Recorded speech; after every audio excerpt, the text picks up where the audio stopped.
Assalamualaikum warahmatullahi wabarakatuh. Alhamdulillah, wassalatu wassalamu ala rasulillah Sayyidina Muhammad ibn Abdullah wa ala alihi wa sahbihi wa man walah, wa la hawla wa la quwata illa billah, amma ba'd. Kawan-kawan sekalian dan para santri di rumah, Alhamdulillah kita bisa kembali berjumpa dalam kajian kitab Bidatul Hidayah pada pagi hari ini. Sebelumnya saya minta maaf atas keterlambatan kajian kali ini karena ada istri di rumah sakit. Jadi saya tadi harus ke apotek dulu menebus obat yang dikasih resepnya oleh dokter. Jadi baru bisa mulai kajian jam sekarang ini ya. Dan mohon doanya juga mudah-mudahan Allah berikan kesehatan kembali untuk istri saya. Dan juga tentu buat kita semua, mudah-mudahan selalu dalam keadaan sehat, selalu dalam penjagaan Allah Subhanahu wa taala, dan selalu kita diberikan semangat ya, untuk menuntut ilmu meskipun di tengah wabah seperti ini. Mari kita awali pengajian kita dengan seperti biasa membaca Ummul Quran suratul Fatihah. Ala hadhihi niyyah wa ala kulli niyatin shalihah la hadratil Mustafa. Al-Fatihah. A'udzu billahi minasyaitonir rajim. Bismillahirrahmanirrahim. Alhamdulillahi rabbil alamin arrahmanir rahim maliki yaumiddin. Iyyaka na'budu wa iyyaka nasta'in ihdinas siratal mustaqim siratal ladzina an'amta 'alaihim ghairil maghdubi 'alaihim waladdallin. Bismillahirrahmanirrahim. Alhamdulillahi rabbil alamin wassalatu wassalamu ala asyrafil anbiya wal mursalin sayyidina Muhammadin wa ala alihi wa sahbihi ajma'in. Rabbi shrah li sadri wa yassir li amri wahlul 'uqdatam min lisani yafqahu qawli. Subhanaka la ilma lana illa ma 'allamtana innaka antal alimul hakim. Wa la haula wa la quwwata illa billahil aliyyil azim. Qala Syekhul Muallif rahimahullahu ta'ala wa adama an-naf'a bihi wa bi barakati ulumihi wa bikum fid dharain amin. Qala wa ammal lisan. Sekarang kita masuk ke anggota tubuh berikutnya, yaitu lidah ya. Kata Imam Ghazali, wa ammal lisanu, dan adapun lisan, fa innama khuliqalaka litakthura bihi litukthira bihi dzikrallahi ta'ala wa tilawata kitabihi.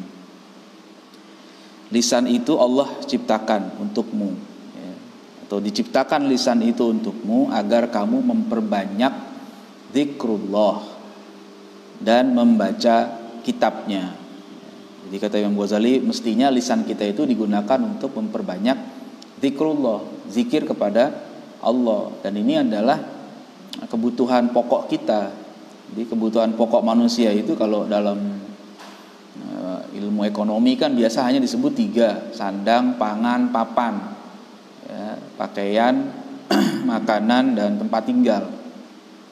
Tapi kita dalam pandangan Islam bahwa manusia itu bukan hanya butuh secara fisik, tapi juga butuh secara jiwa. Nah, sebagaimana fisik kita butuh makanan, maka jiwa kita juga butuh makanan. Nah, apa makanan jiwa kita? Nah, makanan jiwa kita itu ya ini zikrullah, tilawatul Quran, baca kitab Al-Quran ya, baca Quran. Nah, sekarang bulan Ramadan ya, kita perbanyak baca Al-Quran, karena bulan Ramadan ini kan bulan turunnya Al-Quran. Jadi kalau seandainya kita perbanyak khatam Quran, itu sangat bagus. Mudah-mudahan di antara santri mudah-mudahan udah ada yang khatam Quran, atau kalau belum ya minimal setengahnya sudah. Sehingga nanti begitu akhir Ramadan bisa khatam 1 kali lah minimal. Itu yang pertama. Jadi kalau kita gunakan lidah kita untuk berzikir kepada Allah dan membaca kitab sucinya. Wa tursyida bihi khalqallahi ta'ala ila tariqihi. Dan kamu gunakan lidahmu itu untuk memberi petunjuk kepada makhluk Allah, manusia maksudnya, ila tariqihi, kepada agama Allah. Tariq maksudnya jalan yang lurus, yaitu agama Islam. Jadi kita diajak diperintahkan oleh Allah, ud'u ila sabili rabbika, ajaklah ya, orang menuju jalan Allah, menuju agama Islam ini bil hikmah. Ya, pertama dengan hikmah, ya, dengan cara yang bijak, dengan hikmah itu tentu dengan ilmu maksudnya. Jadi orang yang ingin menjadi dai itu harus disiapkan dengan ilmu yang baik sehingga dia bisa menyampaikan dakwahnya dengan cara yang bijak. Wal mau'izatil hasanah, kemudian dengan cara yang baik, dengan mau'izah hasanah, dengan nasihat-nasihat yang baik. Wajadilhum billati hiya ahsan, dan jika diperlukan kita berargumen, silahkan sampaikan argumennya dengan cara yang baik. Nah, itu adalah fungsi lisan yang Allah siapkan supaya kita banyak mengajak hamba Allah. Kita tidak pernah tahu mana kata-kata kita yang kemudian membuat seorang itu mendapatkan hidayah dari Allah Subhanahu wa taala. Dalam satu hadis Nabi mengatakan, la yahdiyallahu bika rajulan wahidan khairun laka bin humurin na'am. Ya, Allah memberikan hidayah kepada seseorang dengan sebab kamu, itu kata Nabi, itu lebih baik daripada kamu punya unta merah. Ya, dulu orang-orang Arab itu sangat membanggakan kendaraan yang namanya unta merah, apalagi itu sangat mahal. Nah, sekarang mungkin kita punya mobil merah lah, mobil Ferrari merah, kira-kira gitu. Nah, itu mahal nilainya.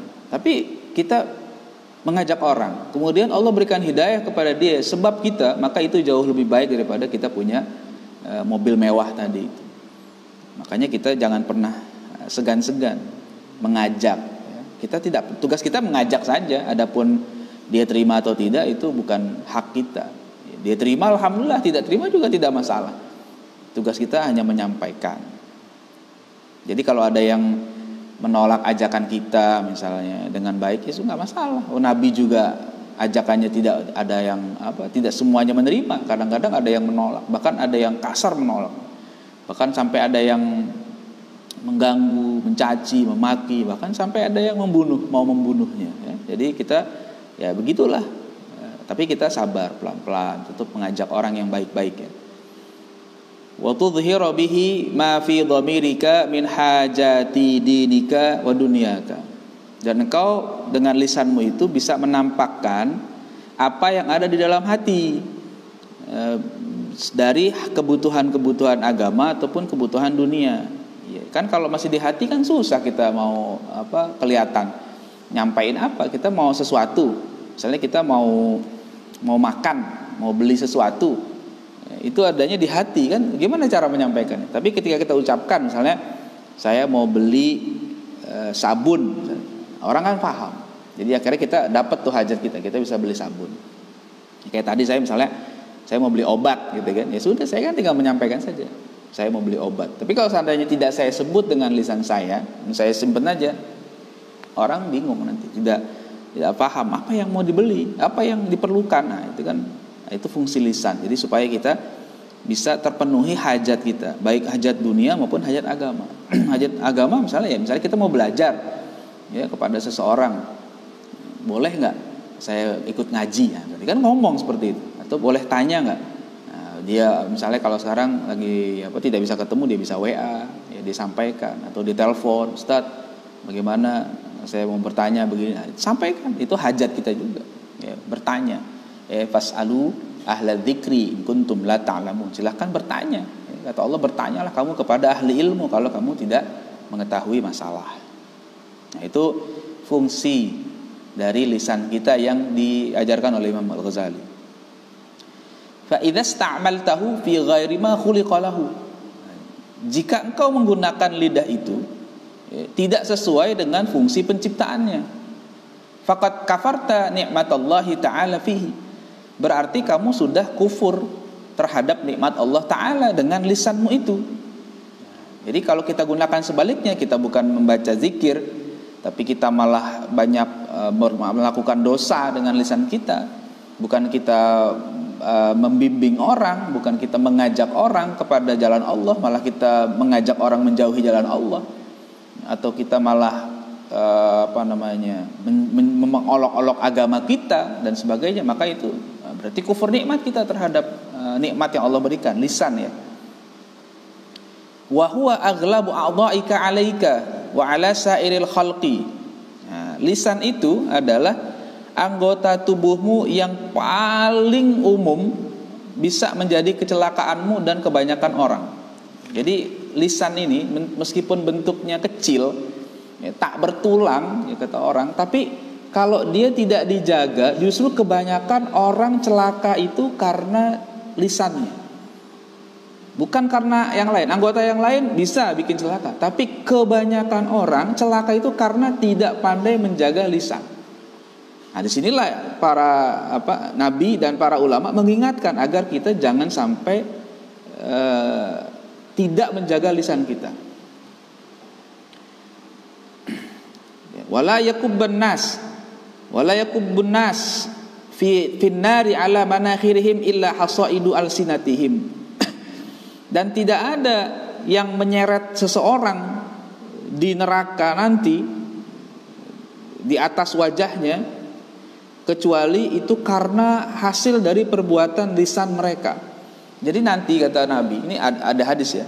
Jadi kata Nabi nanti itu di akhirat di neraka ada orang yang diseret-seret wajahnya. Jadi wajahnya di bawah gitu diseret-seret tuh sama malaikat di neraka. Kenapa? Ada orang yang diazab seperti itu oleh Allah Subhanahu wa taala itu karena lisannya yang tidak dijaga. Dia sering berbuat jahat lewat lisannya. Sehingga akhirnya di akhirat Allah azab dengan cara menyeret mukanya. Ya, manakhir itu ini bagian depan ini namanya manakhir. Itu mengerikan kalau kita membayangkan itu ya. Jadi kita harusnya hati-hati menjaga lisan kita, jangan sampai kita terjerumus ke dalam dosa kemudian menyebabkan kita mendapatkan azab yang sangat pedih. Fastadhhir alaihi bighayati quwwatika hatta la yakubbaka fi qa'ri jahannam. Maka gunakanlah lidahmu itu sesuai sepenuh kemampuanmu, sekuat tenagamu dengan baik maksudnya. Hatta la yakubbaka fi qa'ri jahannam, sehingga dia tidak menyeretmu di dasar neraka, di kerak neraka. Jadi bagaimana caranya lisan ini kita gunakan untuk yang baik-baik sehingga dia malah menguntungkan kita. Misalnya gini, ada satu hadis Nabi yang mengatakan kalimatani khafifatani 'alal lisan thaqilatani fil mizan habibatani ilar rahman subhanallah bihamdihi subhanallahil azim. Itu kalimatani. Ada dua kalimat khafifatani fil lisan atau 'alal lisan wa kama qala Rasul gitu. Jadi ada dua kalimat yang ringan diucapkan di lisan, tapi thaqilatani 'alal mizan atau thaqilatani fil mizan, berat di timbangan kita nanti di akhirat. Habibatani ilar rahman, dan kedua kalimat itu sangat dicintai oleh Allah Subhanahu wa taala yang Maha Rahman. Apa? Subhanallah bihamdihi subhanallahil azim. Itu dua kalimat. Kalau kita mau baca itu, maka amalnya sebentar, sedikit, ringan, tapi balasannya besar. Makanya biasanya kalimat tasbih ini dibaca ketika subuh. Ya, setelah azan, kemudian kita sholat qobliyah sambil nunggu iqamat, itu biasanya kita baca tuh subhanallah bihamdihi subhanallahil azim astaghfirullah, tambah lagi dengan istighfar. Kenapa? Karena itu kalimat yang sangat berat di timbangan kita nanti. Jadi jangan kita malah meremehkan, kemudian akhirnya kita malah menggunakan lisan kita untuk hal-hal yang tidak baik. Fafil khabari, dalam satu hadis disebutkan innar rajula, bahwa seorang ada layatakallamu bil kalimah, yang bicara dengan satu kata, liyadhaka biha ashabuhu, agar orang-orang kawan-kawannya tertawa, fayahwi biha fi qa'ri jahannam sab'ina kharifan. Akhirnya gara-gara kata-kata itu dia terjerumus ke dalam neraka selama 70 tahun. Neraka jahanam selama 70 tahun. Maksudnya apa?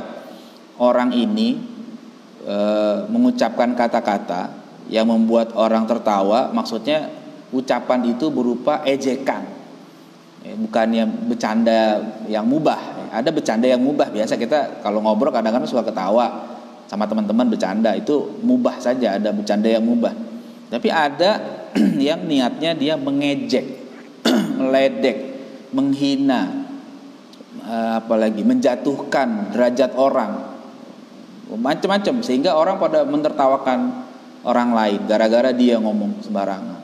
Wah, itu ucapan-ucapan seperti itu yang akan membuat dia masuk ke dalam neraka jahanam 70 tahun. Nah, itu maksudnya lama betul di nerakanya gara-gara satu ucapan, bil kalimah. Kalimah itu kan kalau dalam bahasa Arab satu kata. Ya. Jadi dia hati-hati, makanya jangan sampai kita terjerumus. Bukan banyak, itu satu kata, apalagi banyak kata. Apalagi memang setiap hari kerjaannya mengejek orang lain. Tiap hari kerjaannya menghina orang lain, sehingga orang-orang di sekitarnya ketawa, ya, orang-orang puas ikut meremehkan orang. Nah, kita dosa seperti itu. Waruya, dan diriwayatkan annahu qutila syahidun fil ma'rakah. Ya, diriwayatkan ada seorang mati syahid dalam satu peperangan. Ala ahdi Rasulullah sallallahu alaihi wasallam, pada masa Rasulullah sallallahu alaihi wasallam. Faqala qailun, lalu ada seorang yang bicara, hani'an lahu bil jannah. Ya, hani'an lahu bil jannah. Maksudnya, enak betul orang itu. Kira-kira gitu terjemah bebasnya gitu. Hani'an lahu bil jannah. Beruntung sekali orang itu akan dapat surga. Kenapa? Karena syahid kan. Meninggalnya di medan perang. Ya kan? Sekarang orang berpikirnya kalau meninggal di medan perang itu kan surga, syahid gitu kan. Tapi tiba-tiba Nabi mengingatkan. Faqala an-nabiy sallallahu alaihi wasallam. Nabi mengingatkan orang tadi. Wa ma yudrika, faqala an-nabiy sallallahu alaihi wasallam, wa ma yudrika la'allahu kana yatakallamu fiha la fi ma la ya'nihi wa yabkhalu bima la yughnihi. Lalu kata Nabi, ma yudrika, apa yang bikin kamu punya kesimpulan seperti itu? Nah, kira-kira kenapa kamu bisa langsung menyimpulkan seperti tadi? La'allahu kana yatakallamu fi ma la ya'nihi. Jangan-jangan kata Nabi, jangan-jangan ya dia memang meninggalnya di medan perang, tapi jangan-jangan dia selama hidupnya itu pernah mengucapkan kata-kata yang tidak ada manfaatnya. Atau dia malah tidak mau berkata, tidak mau bicara yang dia butuhkan untuk bicara. Nah, jadi ini sebenarnya menjadi peringatan buat kita. Ya memang kalau syahid itu ada macam-macam. Ada yang dikatakan syahid dunia akhirat. Jadi syahid dunia akhirat itu dia meninggalnya medan perang dan memang orangnya baik. Niat perangnya itu karena Allah Subhanahu wa taala, ikhlas li'ila'i kalimatillah. Kemudian dia meninggal, itu syahid dunia akhirat. Secara dunia dia diperlakukan seperti orang syahid, ya, tidak dimandikan, tidak dikafankan, langsung dikuburkan, gitu kan? Ya seperti itu. Kalau di akhirat dia nanti dapat pahala syahid. Tapi kalau ada syahid dunia tapi tidak syahid akhirat, kenapa? Dia meninggalnya di medan perang, tapi mungkin motivasinya ikut perang itu beda, ya, supaya dibilang pahlawan, supaya dapat ghanimah. Pokoknya bukan karena Allah, bukan karena ingin meninggikan agama Allah. Ada niat-niat yang tidak baik, dan orangnya juga tidak banyak hal-hal yang kurang baik lah dari dirinya. Makanya Nabi mengingatkan, hati-hati, jangan membuat kesimpulan sederhana. Bisa jadi, dan ini peringatan buat kita. Maksudnya apa? Dari hadis ini kita bisa mengambil pelajaran dari riwayat ini, bahwa orang yang katakan meninggal di medan perang saja masih tetap harus hati-hati. Jangan sampai dia pernah berbuat salah kepada orang lain. Itu yang orang kategorikan syahid. Apalagi kita nih yang nggak ke medan perang, maka harus lebih pandai menjaga diri. Yang sudah di medan perang saja orang-orang sampai mengatakan hani'an lahu bil jannah. Enak betul dia bisa masuk surga. Tapi Nabi masih mengingatkan, tak dulu, sabar. Kalau dia memang amalnya baik, ya itu memang mempermudah. Tapi kalau masih ada urusan nanti itu di akhirat itu. Apalagi kita yang tidak ke medan perang. Kita hanya di rumah bekerja. Kalaupun berjihad dalam makna jihad secara umum, ya, bukan jihad secara khusus seperti para sahabat yang dulu perang melawan orang-orang kafir yang jahat, ya. Nah, oleh karenanya fahfaz lisanaka min thamaniyah. Jagalah lisanmu dari 8 hal, dari 8 dosa. Yang pertama apa? Al-awwal, yang pertama al-kadzib, ya, berbohong, ya, berdusta. Nah, jadi jangan suka berdusta, jangan suka berbohong. Kalau orang suka berbohong, nanti nggak dipercaya sama orang lain. Ya, sekali berbohong, orang akan ingat kebohongannya itu. Apalagi sering bohong. Kalau orang yang sesekali bohong itu disebut kadzib. Tapi kalau udah terlalu sering bohong bukan kadzib, tapi kadzab. Wah, gitu kalau orang Arab bilang kadzab. Makanya dulu ada orang yang disebut Musailamah al-Kadzab, ya. Musailamah si tukang bohong. Nah, kira-kira gitu. Jadi bukan bohong, karena dia bohongnya bukan sekali, tapi udah terlalu sering, bahkan bohongnya kebangetan sampai ngaku nabi, gitu kan. Makanya disebut al-Kadzab, ya, tukang bohong. Tiap hari kerjanya membohong dan gak kapok-kapoknya. Jadi kalau ada orang yang berperilaku seperti itu memang cocok tuh kalau dapat gelar al-Kadzab, ya, tukang bohong. Nah, kita jangan seperti itu. Fahfaz minhu lisanaka fil jiddi wal hazal. Jagalah lisanmu baik dalam serius ataupun bercanda. Jangan suka bohong. Wala tu'awwid lisanakal kadzib hazlan fayatada'a ilal jiddi. Jangan biasakan lisanmu berbohong meskipun bercanda, lalu akhirnya nanti akan menjadi bercanda dalam keadaan serius. Gara-garanya awalnya bercanda, bohong. Akhirnya serius nanti bercanda, orang akan terbiasa bohong. Nabi itu suka bercanda juga. Kadang-kadang Nabi bercanda. Tapi Nabi itu bercandanya enggak pernah bohong. Nabi bercandanya selalu benar, serius, benar. Dalam satu riwayat disebutkan Nabi pernah bicara kepada seorang nenek-nenek. Ketika nenek-nenek itu bertanya, "Ya Rasul, saya masuk surga atau enggak?" Kemudian Rasul bilang, "Di surga enggak ada nenek-nenek." Lalu nenek-nenek itu nangis, ya, sedih, dia bilang, "Wah, saya enggak masuk surga dong." Lalu Nabi bilang, "Loh, Nek, kenapa nangis?" Ya, "Saya enggak bilang nenek tidak masuk surga." Kira-kira begitu. Tapi saya bilang di surga tidak ada nenek-nenek. Artinya nanti nenek-nenek itu semua di surga menjadi muda lagi. Ya, kemudian Nabi membacakan ayat tuh. Wa ansha'nahunna insya'a faja'alnahunna abkara, uruban atroba. Jadi Nabi menyampaikan itu bahwa kita nanti semua ketika di surga, amin, mudah-mudahan kita semua masuk surga, kita tidak ada yang tua, semuanya muda. Ya, dan nenek-nenek nggak ada lagi, nenek-nenek di surga. Nenek-nenek semuanya jadi muda lagi, jadi cantik lagi, ya, kulitnya jadi kencang lagi, tidak keriput lagi. Ya, jadi semua gitu. Dan itu bercandanya Nabi kepada seorang nenek-nenek, tidak ada bohong di situ. Ya, jadi Nabi mengajarkan kita bahwa dalam keadaan apapun kita hendaknya benar, berkata yang jujur. Kalau sekali kita bercanda, bohong, kemudian nanti orang tidak percaya. Ada satu cerita di kitab Al-Qira'atul Rasyidah. Dulu saya waktu masih kecil itu ngaji kitab itu tuh sama guru saya tuh. Ada di salah satu juz yang saya lupa juz keberapa. Itu ada kisah kan, dan ini terkenal. Saya pikir kita mungkin pernah dengar. Kisah penggembala yang usil. Anak muda gembala kambing usil. Suatu hari dia ingin ingin ngerjain orang-orang kampung lah, kira-kira gitu. Gimana caranya? Dia sambil nungguin kambingnya lagi makan di padang rumput, dia pengen kerjain orang kampung. Kemudian dia teriak-teriak, serigala, gitu kan. Padahal nggak ada serigala. Akhirnya orang-orang kampung yang ngedengar itu kan udah datang buru-buru tuh bawa senjata untuk apa? Untuk menolong si pemuda tadi karena takut diapa-apain. Datanglah orang-orang rame-rame itu. Nah, sedangkan si pemuda ini emang niatnya ngerjain, dia di atas pohon ketawa-tawa aja sambil ketawa. Jadi kata orang-orang, "Mana serigalanya?" "Oh, nggak ada. Maaf ya, saya bercanda tadi. Saya mau ngerjain aja." Akhirnya, orang kampung ngancem, "Wah, awas ya, kalau kamu Canda-canda lagi. Orang kampung udah nggak percaya itu. Ketika dia sudah bohong sekali, dia sudah dicap sebagai, wah, ini orang nggak bisa dipercaya. Hilang kepercayaannya. Nah kemudian pada beberapa hari kemudiannya dia lagi gembala lagi di tempat yang sama.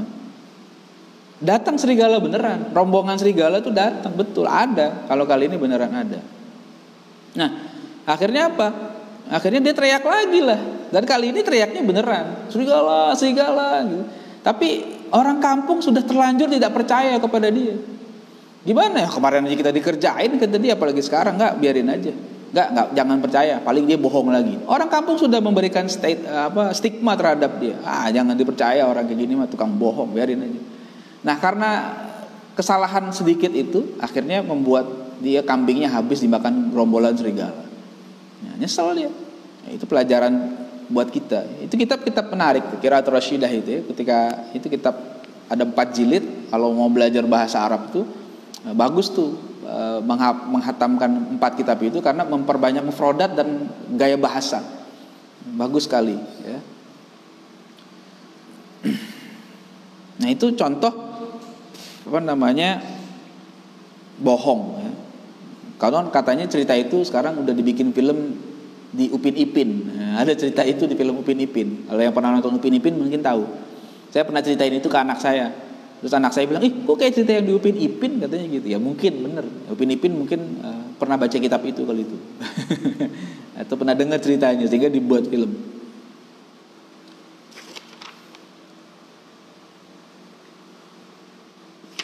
Nah, kalau sekarang apa? Kalau sekarang nih ya, saya ingin kasih nasihat melalui kajian ini. Sekarang ini zaman ngeprank. Ini bagian dari bohong nih, ngeprank nih.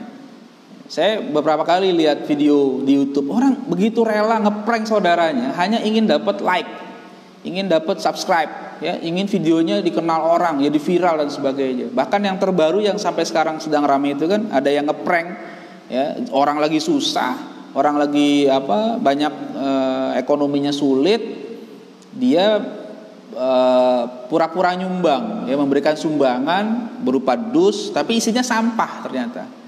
Nah, akhirnya sekarang dia lagi dicari-cari nih, nggak tahu udah ketangkap atau belum. Itu konyol, ya.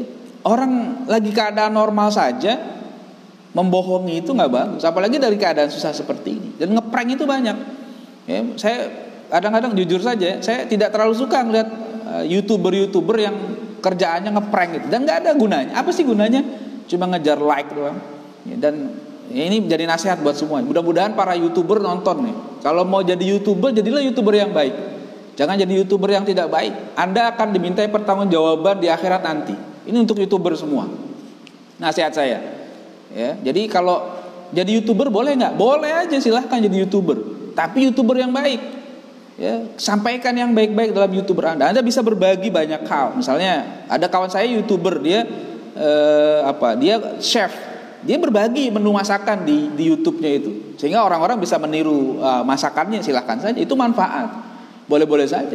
Tapi kalau Anda jadi YouTuber, tapi Anda hanya membagi-bagikan cerita-cerita konyol, pamer-pamer yang tidak penting, segala macam, bohong, ngeprank, bahkan ada yang ngeprank keluarganya sendiri, ada yang ngeprank orang tuanya sendiri, dan dianggap itu lucu-lucuan gitu. Dan menurut saya itu nggak lucu. Sesuatu yang tidak lucu dan tidak perlu dianggap lucu dan tidak perlu di like, harusnya ditinggalkan youtuber-youtuber seperti itu. Ini nasihat saya buat saya. Silakan kalau mau disampaikan kepada semuanya, karena ini tugas kita untuk mengingatkan. Jadi saya tidak membenci youtuber, saya hanya mengingatkan agar YouTube itu digunakan sebagai sarana untuk kita mendapat ridha Allah Subhanahu wa taala. Jadi bukan kita malah mendapat murka Allah. Saya sering sampaikan kepada santri-santri di pondok ya. Handphone kita itu jadikan sebagai tiket masuk surga. Media sosial kita itu kita jadikan sarana untuk kita masuk surga. Bisa, sangat bisa. Makanya saya buat program dengan santri-santri itu di rumah, one day one ilm, ya, 1 hari 1 ilmu. Itu biasanya kalau pas perpulangan Jumat, itu bagaimana caranya mereka tetap bisa belajar. Maka saya minta kepada santri-santri, coba deh kalian punya IG. Kan biasa tuh kalau pulang dari pondok langsung IG-nya nyala tuh, ya. Keluar pintu gerbang pondok juga masih di grab tuh IG-nya nyala tuh. Langsung deh tuh postingan-postingan kita di like, ya. Karena kita temenan dengan santri-santri. Enggak masalah, saya pun senang aja berkawan dengan santri-santri di IG, di Facebook. Tapi coba gunakan IG-nya, Facebook-nya itu untuk hal-hal yang manfaat, sehingga orang mendapatkan pencerahan dari kita. Kita bisa tulis quote yang bagus, kita bisa share video orang-orang yang baik, nasihat-nasihat baik, sehingga orang dapat kebaikan. Siapa tahu orang begitu melihat status kita, melihat video yang kita share, apa saja postingan kita, mendapatkan hidayah dari Allah Subhanahu wa taala. Itu kan luar biasa.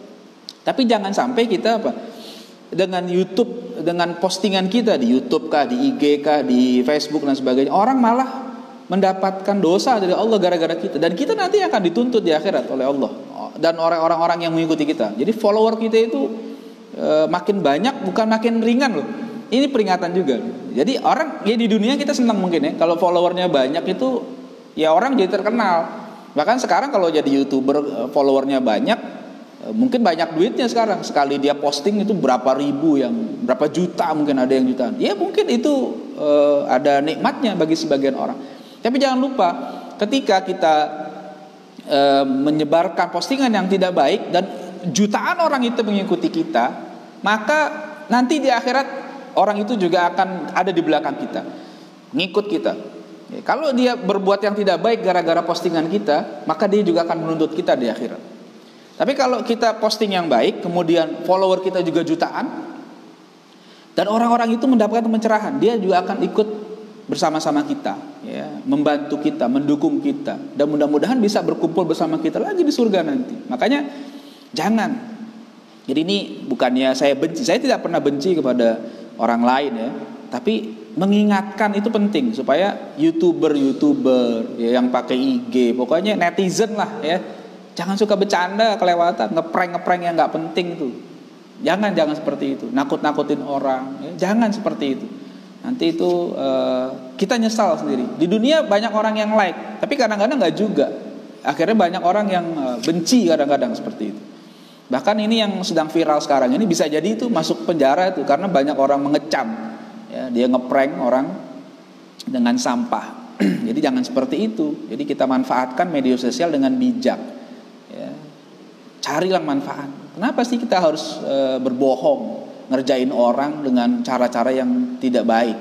Jangan seperti itu ya. Yang sudah menjadi YouTuber dengan konten-konten yang bagus, silahkan teruskanlah, apa-apa. Saya punya banyak kawan-kawan yang jadi YouTuber juga, dan saya suka lihat juga konten YouTube-nya mereka. Ada yang bagi-bagi menu makanan. Semalam saya lihat ada yang bagi terapi ketika pengobatan. Ada yang dia hidroponik ya. Ada yang dia fotografer, dia posting hasil foto-fotonya dia, tapi yang bagus-bagus fotonya yang memang ya bukan foto-foto yang pornografi ya, tapi foto-foto yang bagus. Silakan saja. Wal kadzib min ummahatil kabair. Bohong itu termasuk ummahatil kabair. Ya, induk dari dosa-dosa besar. Iya, itu. Bohong. Jadi makanya jangan suka bohong. Jadi kayak induk, namanya induk, ibu itu kan melahirkan. Jadi gara-gara bohong itu biasanya akan melahirkan dosa-dosa yang lain. Coba deh, orang kalau sudah biasa bohong, dia biasanya akan menutupi kebohongannya dengan perbuatan-perbuatan yang lain. Bisa jadi dengan kebohongan berikutnya atau dengan alasan-alasan yang lainnya lagi. Makanya jangan suka bohong ya. Summa innaka idza urifta bidzalika, kemudian kalau kamu dikenal sebagai orang yang berbohong, kamu sudah dikenal nih sama orang, oh dia bohong tuh.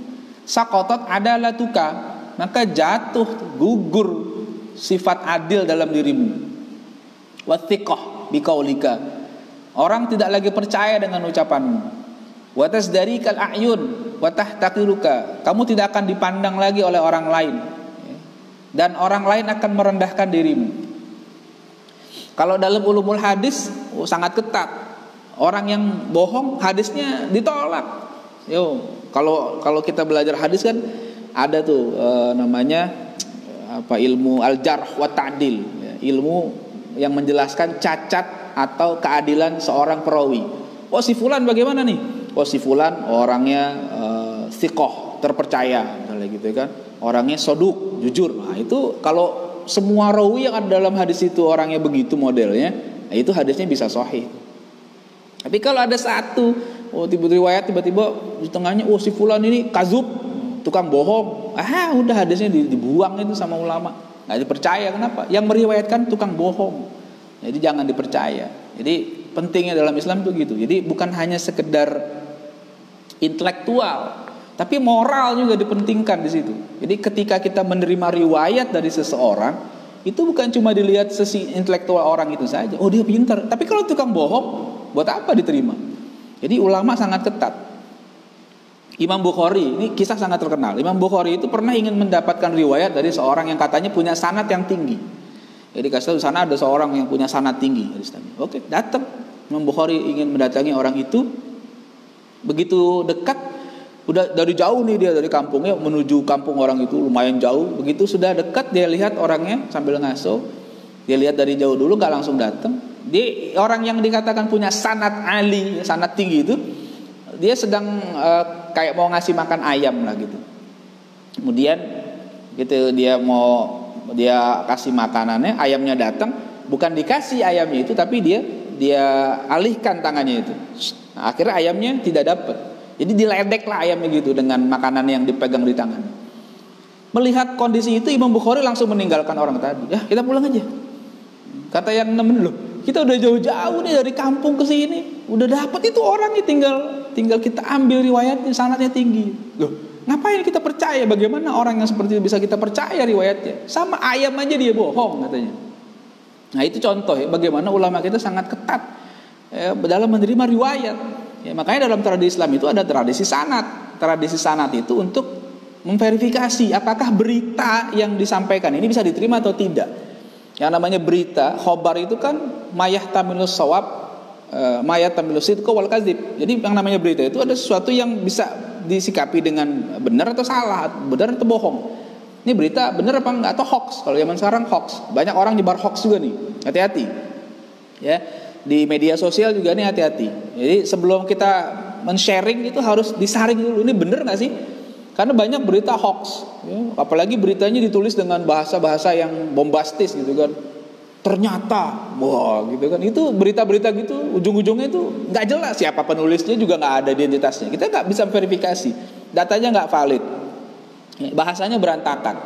Ya, kemarin ada yang nyebarin berita misalnya di WA ya, terkait COVID-19 ini ada konspirasi, tapi nulisnya salah, konspirasi. Di-share ke grup, terus saya komen di grup itu, saya bilang, loh, gimana ya orang ini nulis konspirasi aja salah, gimana bisa kita yakin beritanya benar? Jadi seperti itu. Jadi maka kita harus hati-hati, jangan sampai mudah ya, bohong, jatuh derajat kita. Sekali bohong jatuh tuh, apalagi sering bohong. Jadi kalau ada orang yang tidak percaya dengan orang yang bohong, ya wajar saja lah. Jadi jangan salahkan orang yang tidak suka dengan si pembohong, tapi salahkan dia kenapa suka bohong. Ya, membohongi orang sehingga orang jadi nggak suka sama dia. Kalau ada pepatah mengatakan tidak ada asap kalau tidak ada api. Jadi kalau ada orang yang suka bohong, kemudian orang benci sama dia, ya udah jangan salahkan orang, salahkan diri Anda. Kenapa Anda bohong? Harusnya Anda jujur. Dan itu salah satu sifat Nabi. Sifat wajib para Nabi itu kan sidik, sifat jujur. Kalau seandainya Nabi bohong, repot lah ya. Kalau Nabinya bohong, kita pasti disuruh bohong. Tapi ternyata kita tidak pernah disuruh bohong oleh Nabi. Makanya mustahil Nabi bersifat bohong. Fa idza aradta an ta'rifa qubhal kadzib min nafsika fanzur ila kadbi ghairika, ila kidbi ghairika, wa ila nafarati nafsika anhu wa istihqarika li sahibihi wa istiqbahika lahu.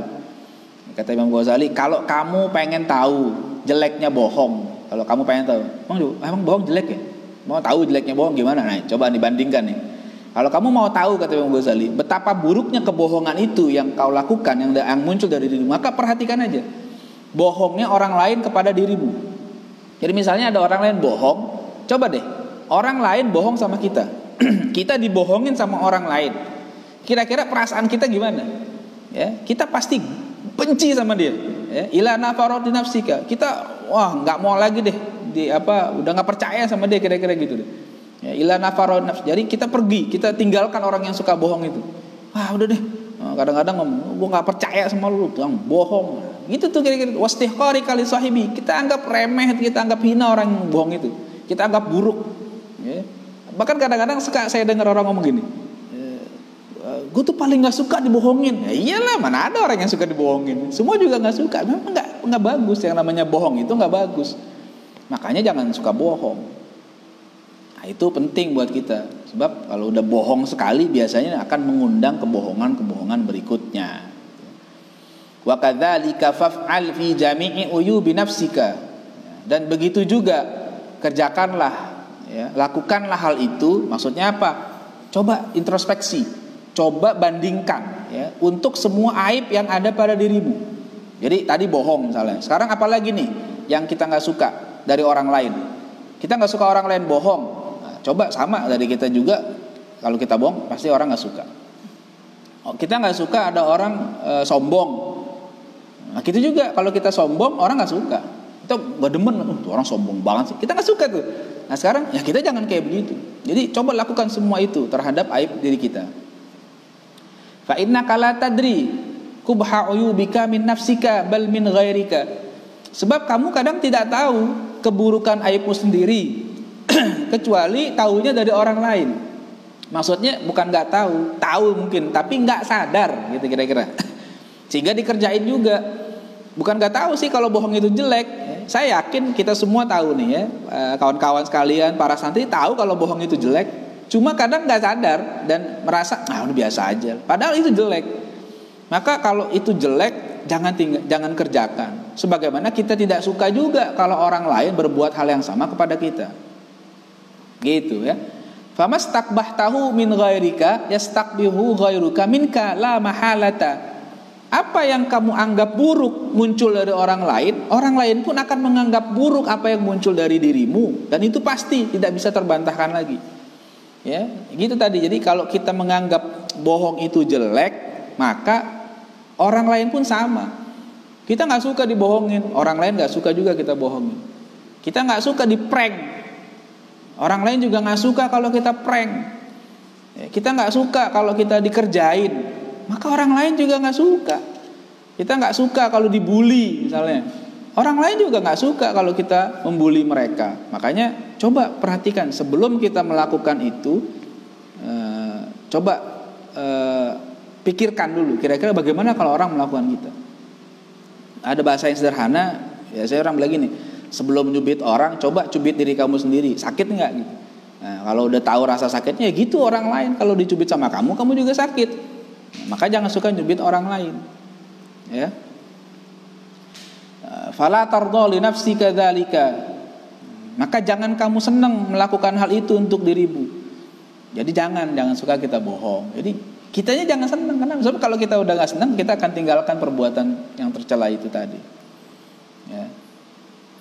Yang kedua, asani al-khulfu fil wa'di, ya, ingkar janji yang kedua. Fa iyyaka an ta'ida bi syai'in wa la tafi bihi. Jauhkan olehmu berjanji, ya, tapi kamu tidak tepati. Ya, kita janji nih. Nah, itu jangan. Ini penyakit nih. Orang yang suka janji itu penyakitnya gitu, nepatinya susah. Ya, apalagi zaman sekarang. Zaman sekarang tuh direkap janji kita. Sekali kita janji 2 kali itu ada rekapannya itu. Ya, zaman sekarang kan data tuh, kalau orang bilang kan jejak digital itu kejam. Netizen tuh kan tahu banget tuh kita pernah ngomong apa, kita pernah janji apa. Kenapa? Kalau nggak bisa mendingan jangan janji deh, daripada janji nggak ditepati.